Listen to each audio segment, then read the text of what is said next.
Ladies and gentlemen, may isa na naman tayong fake news na bibistuhin. Yung sinasabi ni Remulla na ombudsman at ang kanyang kapatid na si John Vic Remulla ay fake news. Fake news. Fake news. Fake news si Remulla. Fake news yung dalawang Remulla sa pagsasabi na may warrant of arrest na si Bato. Ang palusot nila, hindi namin pwede ipakita kasi confidential. Unang tanong kung confidential, bakit napunta sa inyo kung confidential yan? Dapat walang nagbigay sa inyo. Di ba? Kaya ginugood time lang tayo ni Remulla para maibalik ang inyong attention mula sa flood control papunta kay Bato.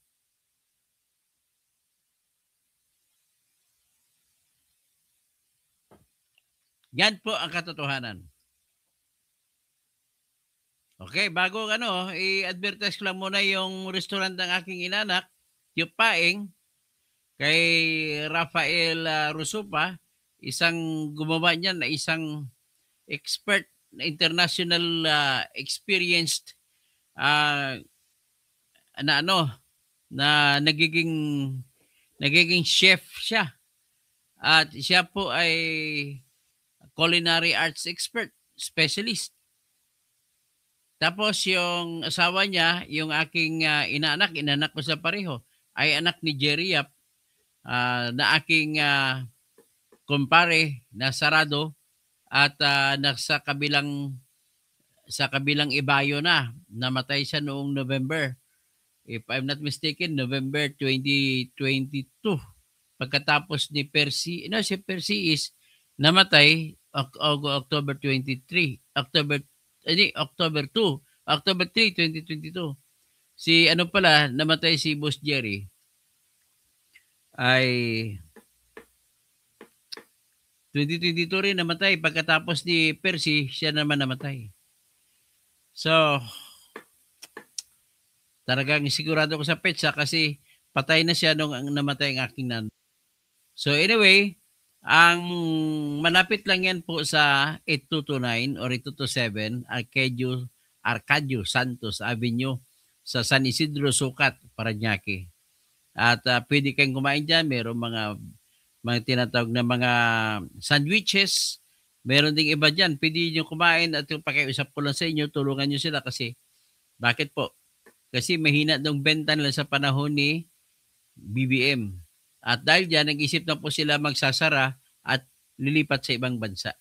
At kung magsasara sila, siguro hindi bababa sa 10 empleyado ang mawawalan ng trabaho.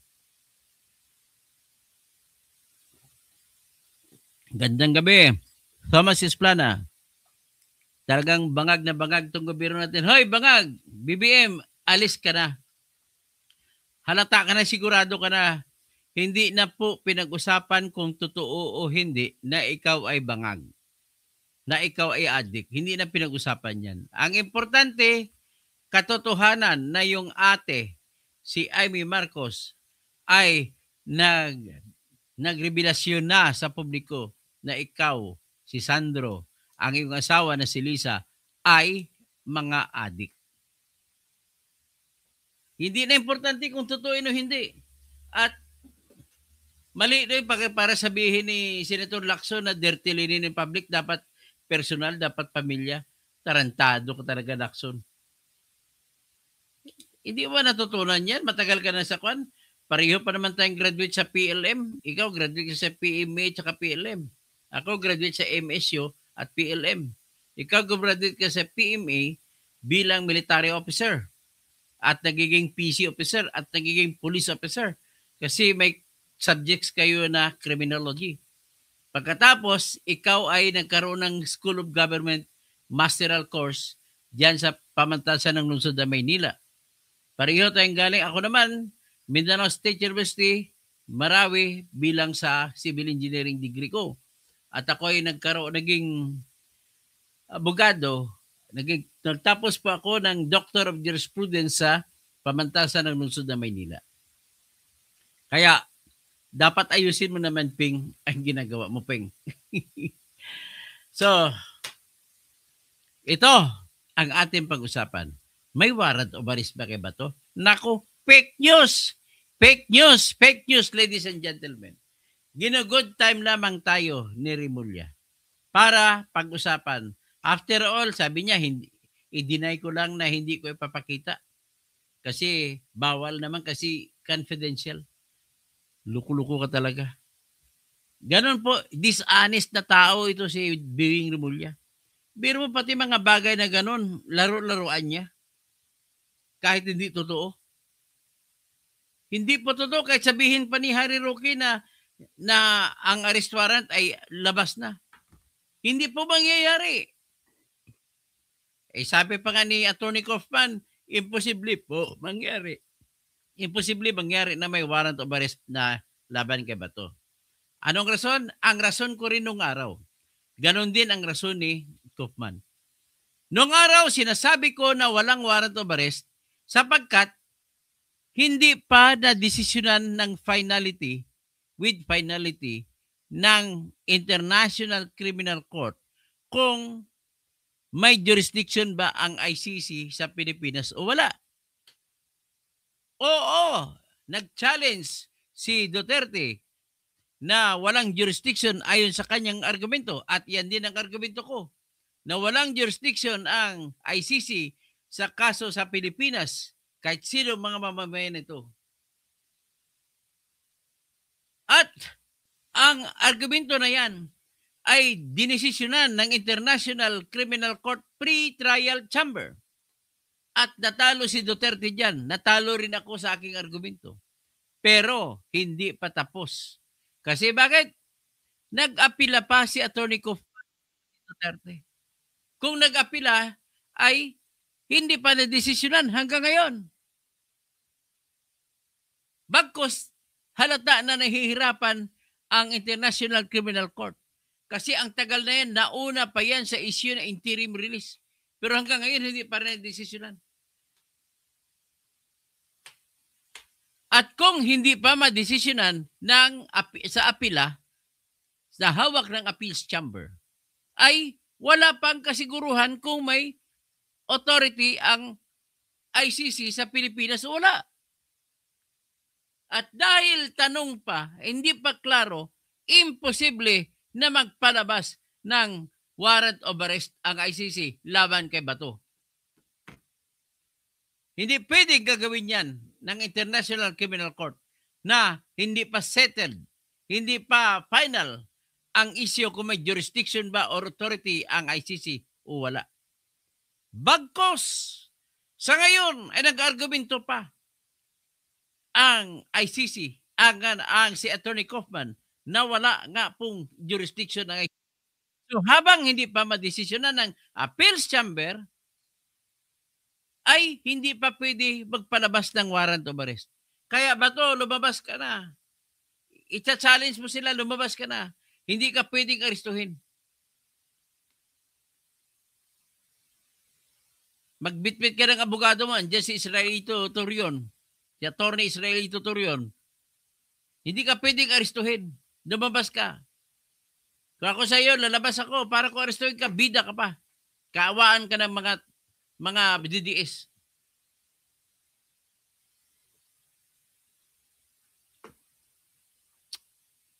Grabe, good time talaga sila. O ito po ang sinabi ni Atty. Kaufman, bago lang. Ikot natin si Atty. Kaufman. Mas magaling pa ako na abogado dito, sa totoo lang. Totoong usapin. Ayan, si Atty. Kaufman. O, sabi niya, sabi na Atty. Kaufman, basahin natin. The defense lawyer of former President Rodrigo Duterte said it would defy logic to seek new warrants of arrest in connection with the charges of crimes against humanity of murder and attempted murder pending against Duterte before the International Criminal Court. Kaufman said that made the remark after former presidential spokesman Harry Roque said a warrant of arrest had been issued on Ronald Bato. Sabi niya, hindi yan mangyari. Kasi bakit? Kontra sa lohika. At ang sinasabi, as I have already mentioned, it would defy prosecutorial logic for additional ICC arrest warrants to be sought in the context of the Philippines investigation before jurisdictional issues are resolved. Hindi pa na-resolve ang jurisdiction ng ICC. Kaya hindi pwede magpalabas ng warrant of arrest ang ICC. Ganun lang ho kasimple. Siyempre, pag ganun, magdadagdag duda yan sa ICC. Sabi niya, I do not believe that Ombudsman Jesus Crispin Remulla, the unique source of this dubious intelligence, would be so remiss as to dice with prosecution at the ICC for contempt by leaking the existence of a highly confidential arrest warrant for a suspect. Peddling fake news, however, carries no risk, no such risk. Kung ako kay Kupman, kasuhan niya ng contempt of ICC court. Si Remulla. Ipa-contempt nyo na ito. Loko-loko ito It was Remulla who first said in November that a warrant had been sent out for De La Rosa's arrest. Both the Department of Justice and the Department of Interior and Local Government had denied. Wala raw. Bakit si Remulla sabi ng sabi? Anong pakay? Simple lang ang pakay. Para yung kaisipan ng tao sa flood control ay mawala. Ganun na ho kasimple. Yan lang ang ating vlog sa ngayon. Bergie Piquero, si Boying nag-fake news na sa Pampanga daw si Bato. Si Conte at si Boying, ibangga ang ulo nilang duha. Lee Chan, like Dan po. Jen Makasinag, Bigong Pilipinas. Hindi sa Bagong Pilipinas, Bigong Pilipinas. Tama po si Jen Makasinag. Bergie Piquero, wala tayong mapala sa adictos the government, kawawa ng bayan natin. Susan Winter, yawa na si Remulla. Lermajak Into. Wala na po talaga tayong maasahan sa administrasyon ng mga corrupt at addict na presidente. Bergie Piquero, basta adictos, sir, walang hiya. Brent Santos, good evening, Doc Toto. Thomas Esplana, attorney. Toto, ba't kaya walang nagpa-file ng kaso kay Recto to follow na lang si BBM? Hariyaan mo, gagawa tayo ng kaso. Bergie Piquero, may epoxy ang puwit ni Bangag. Thomas Esplana, ganda gabi, attorney Toto Kausing. Itong gobyerno talagang bangag na bangag. Bergie Piquero, yan ang balita natin. Albert Igito, yes, kung pwede, mag-file ng contempt of the EC sharing. Okay. Mag-file tayo ng hingi tayo kay Kupman na mag-file siya ng contempt sa ICC na ginagawa niya. O di kaya pwede. Pwede sa Supreme Court, Brad Albert, Ingito. Pwede sa Supreme Court. Ihilingin natin na ipa-contempt si Remulla. Attorney Torion, magme-message ako sa iyo. Please, mag-file ka ng contempt versus Remulla. Ganun lamang po. At magandang gabi po sa inyong lahat. Babalik tayo. Istorya naman tayo sa Pangasinan. Antayin nyo lang.